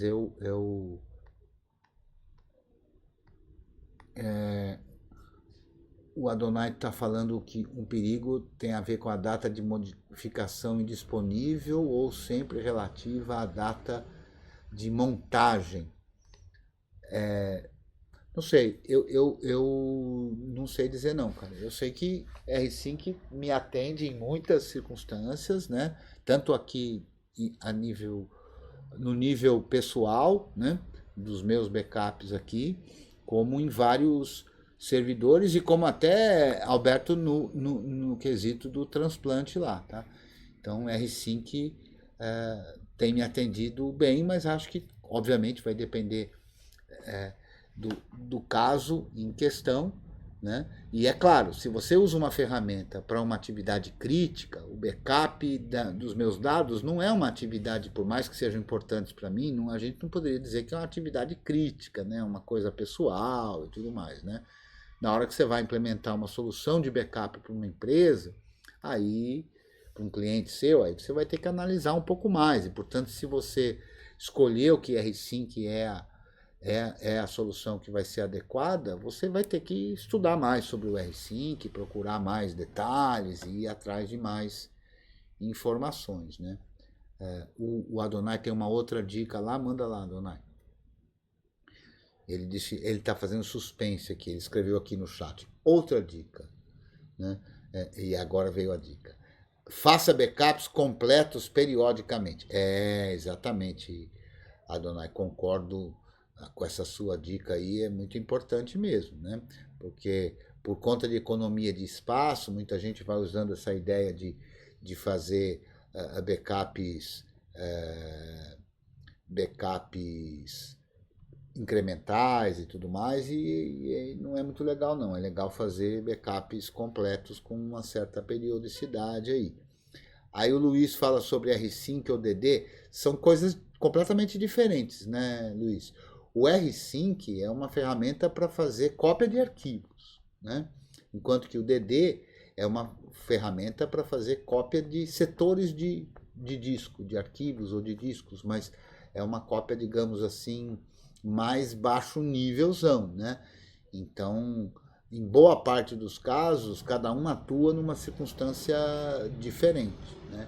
Então, por exemplo, o DD é muito usado quando um disco apresenta problemas físicos e você tem que tentar restaurar alguma coisa, né? Então o DD, ou até uma ferramenta mais voltada para isso ainda, que é o DD Rescue, né? Que tem formas de tratar erros e de fazer abordagens diferentes na tentativa da leitura dos dados que estão num dispositivo com problemas, né? Então o DD vai atender esse tipo de necessidade para eu depois analisar e tentar corrigir um problema que tenha lá no sistema de arquivos, ou tentar pegar os dados lá, mas tentando fazer uma leitura enquanto o negócio não pifa de uma vez só. O R-Sync não, o R-Sync lida num nível muito, muito, muito mais elevado, que está envolvendo aí o sistema de arquivos e tudo mais, né? Então o R5 tem que estar tudo íntegro, tudo bonitinho, serve para isso, né? Com relação ao transplante, aí tudo bem, a gente pode usar as duas coisas, só que o DD, de novo, o DD você faz uma partição, né?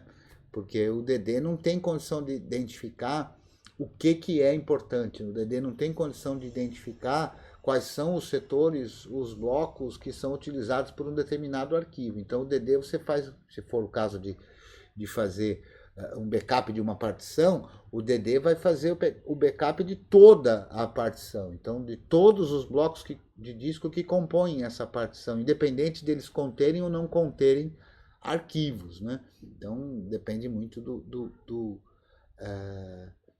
depende muito da circunstância, né? Eu diria até que, para falar bem a verdade mesmo assim, Luiz, R5 e DD são só 2 programas, cara, mas eu acho que o uso deles é muito, muito diferente mesmo, né?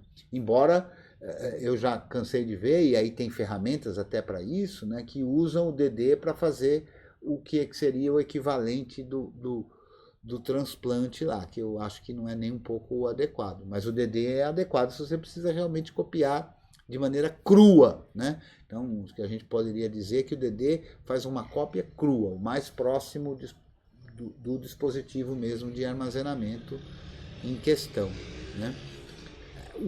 O Adonai completa aí, justamente com a explicação da história dos backups completos periodicamente, aquilo que eu tinha falado também, para a situação de dar problema lá nos backups incrementais e tal, né? O Carlos pergunta se quando é feito a compactação num ponto tar, há a possibilidade de corromper os dados. Cara, sempre há a possibilidade de ter problema de leitura e gravação. Eu não gosto dessa palavra corromper também, porque ela também é usada como aquelas palavras mágicas, né, que dizem tudo e não dizem nada, né? Então, corromper eu não sei muito bem o que quer dizer isso olhando a palavra, né? Eu entendo o que você quer dizer, né? Então é assim, qual é o processo? Se eu for compactar um arquivo tar, eu preciso ter o conteúdo, né, num dado momento, na memória, passo esse conteúdo para um algoritmo que é feito por um programa, né, que dado esse conteúdo, ele usa o algoritmo para compactar. E usa uma porção de técnicas de verificação, né, de cálculo de hashes ou CRCs e tudo, né, para ver se o que ele está fazendo está de acordo. E vai gravando isso, né? E toda vez que a gente grava dados, cara, sempre existe a possibilidade dos dados serem gravados errados, né? E uma vez que eles sejam gravados errados, na hora de voltar o processo inverso, né, não vai se conseguir. Por quê? Porque os dados estão num formato diferente do formato que é esperado, né? E é isso que a turma, de forma muito genérica e abrangente, chama de corromper, né? Mas isso acaba valendo para muita coisa, né? Por exemplo, eu já vi gente que olha isso aqui, por exemplo, vou fazer aqui um VI no /bin/ls, né? O VI é um editor de texto, né? Aí aparece uma coisa desse tipo aqui, porque esse arquivo ls é um arquivo binário, né? E justamente por ser um arquivo binário, nem todos os seus bytes terão uma representação em formato de texto, né? Aí o sujeito olha alguma coisa assim e diz, esse cara aqui está criptografado, né? Ou em muitas circunstâncias também acontece de ter dado algum problema na gravação de alguma coisa e a interpretação dos dados, porque não estão no formato esperado, produz um resultado inesperado, né? E aí a gente ouve essa história, o arquivo foi corrompido, né? Quem é corrompido é um bocado de gente safada que está por aí, né, enganando o povo brasileiro, né? Aí é corrupção mesmo, né? Mas com relação aos dados aqui, são os dados num formato diferente, né? Então, sim, em qualquer circunstância é possível ter problemas, né? Como qualquer hora que você salva um arquivo, pode ser que o arquivo salvo seja corrompido, né? Pode, ou seja, o conteúdo que era para ser salvo não foi salvo adequadamente. Os sistemas de arquivos, o kernel, portanto, também, né, na parte do sistema de arquivos, ou mesmo o próprio driver do disco, o próprio disco tem mecanismos para minimizar as chances disso ocorrer, né, com essas checagens que são feitas e tudo mais. Né, é muito comum se usar algum tipo de algoritmo nessa linha. Né? Mas sempre existe essa possibilidade. Né? Por isso que é bom ter duplicidade de coisas quando a gente tem necessidade para isso. Né? Eu também gosto, já que voltou ao assunto do backup, pendrive, por exemplo, não é um dispositivo de backup. Pendrive é um dispositivo muito frágil, né? Fácil de perder, né? Até alguns são muito pequenininhos, né? E isso é muito conveniente eles serem pequenininhos, né? Mas com isso também eles têm uma grandeza que eu costumo brincar, né? Que os pendrives têm, que é um alto grau de perdebilidade. Não existe essa palavra, viu, gente? É só para brincar com o Tite, técnico da seleção brasileira, né? Então o pendrive tem um alto grau de perdebilidade, ou seja, é muito fácil perder um pendrive, né? Eu tenho aqui um que eu uso bastante, que eu até guardo ele aqui num lugarzinho aqui, e dentro dele eu boto até num saquinho, né? Mas olha o tamanho do pendrive aqui, ó. Esse aqui tem só 16 GB, né? Deixa eu aproximar aqui para ficar melhor de ver. Vocês certamente conhecem, né?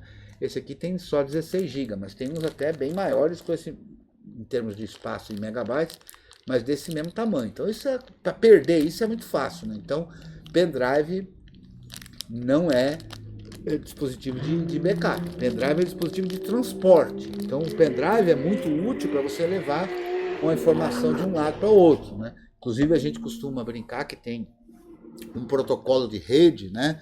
Que antigamente a gente usava muito, que era o DPL e DPC, que é disquete para lá, disquete para cá, né? E a sua versão modernizada disso é o PDL e PDC, aí, que é pendrive para cá, então pendrive para cá, PDPC, pendrive para lá, PDPC, PDPL, né? Um protocolo de rede bastante bacana. Então, pendrive é dispositivo de transporte, né? Dispositivo de você ter, como a gente falou antes, Alberto, de ter e eu já mostrei aqui em aula de como criar isso, né? De você ter uma distribuição instalada no pendrive, né? Portanto, os arquivos todos copiados lá para ser uma ferramenta de trabalho, para você usar justamente lá num cliente, num amigo, etc. E dar boot numa máquina a partir desse pendrive para resolver um problema, para, enfim, corrigir algum problema que tenha na instalação, ou mesmo para usar para alguma finalidade específica, né? Então, o pendrive atende muito para isso, né? Mas não se fie, não dê confiança para um pendrive como um dispositivo de backup, não, porque ele estraga fácil, a durabilidade não é das melhores, é muito pequenininho, é fácil de pisar em cima, cair no chão, essas coisas todas, né? Derrubar água, né? Então, cuidado, né? Mantenha as suas cópias de segurança em segurança. O Adonai faz um alerta aqui, ó, cuidado com o DD, né, com o disk dump, porque se você erra o argumento OF, que é o de output file, né, ou arquivo de saída, né, e quem nunca já não fez algo parecido com isso, né? Então, você é a toda poderosa root, o root, isso te dá muitos poderes e também muita responsabilidade, né?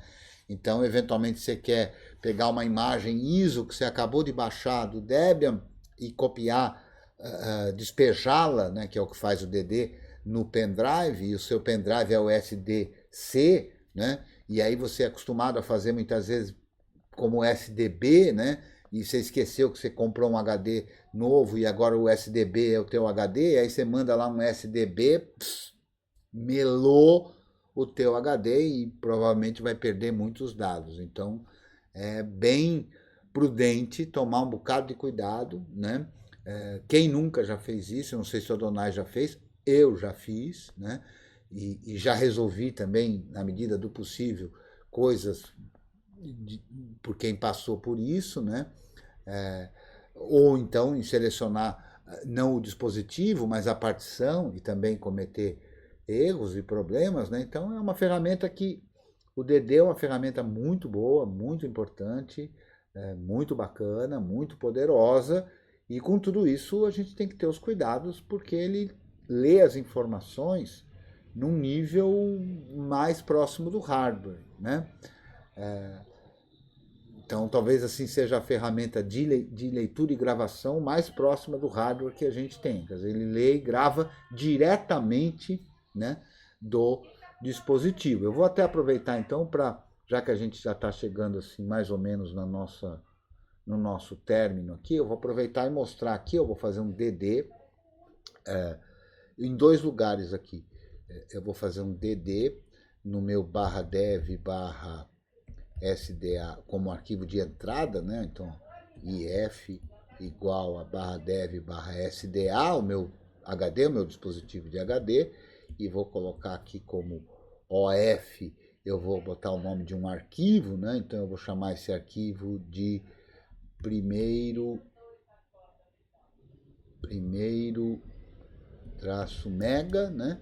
E vou fazer uma contagem aqui, vou fazer essa cópia uma única vez e com um bloco do tamanho, BS é de block size, de 1 mega.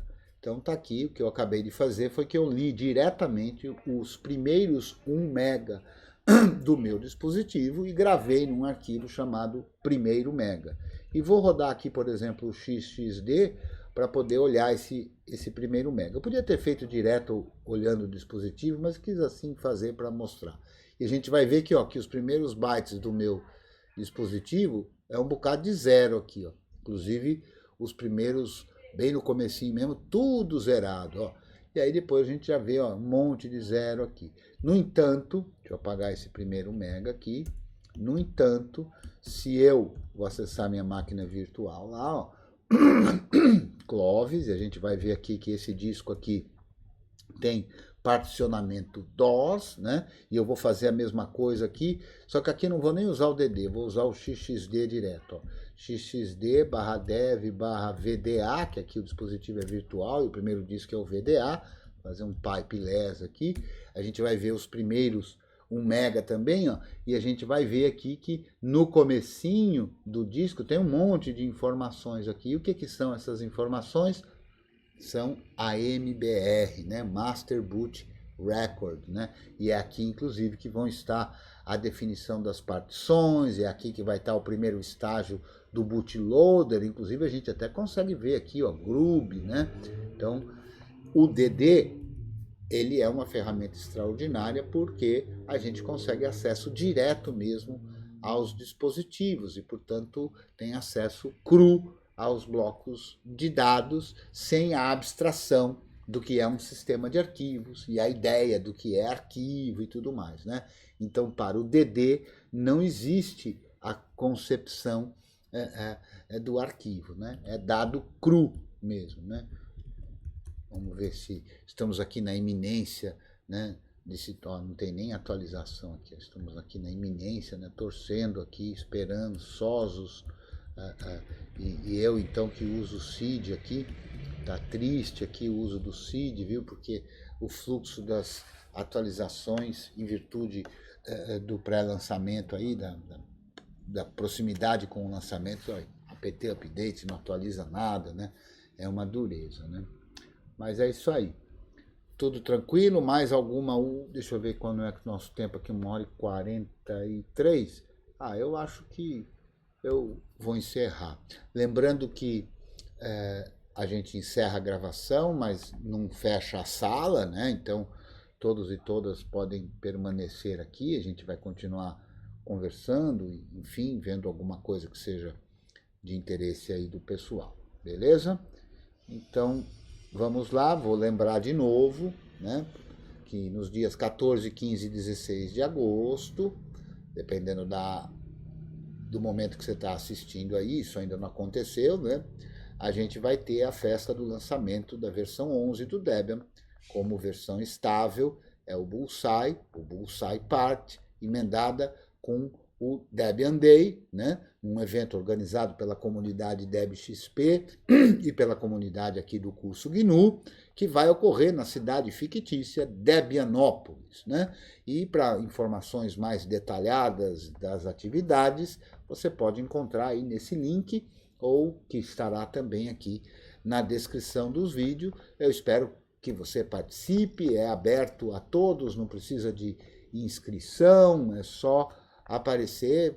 Posteriormente nós vamos divulgar em que canal que vão ser, qual o link da transmissão, vai ser transmitido no canal do YouTube da comunidade DebXP, e a gente vai passar aí bonitinho quais são, qual é o link para você poder assistir lá ao vivo, e também os links da sala. No domingo a gente vai ter uma porção de atividades participativas, né?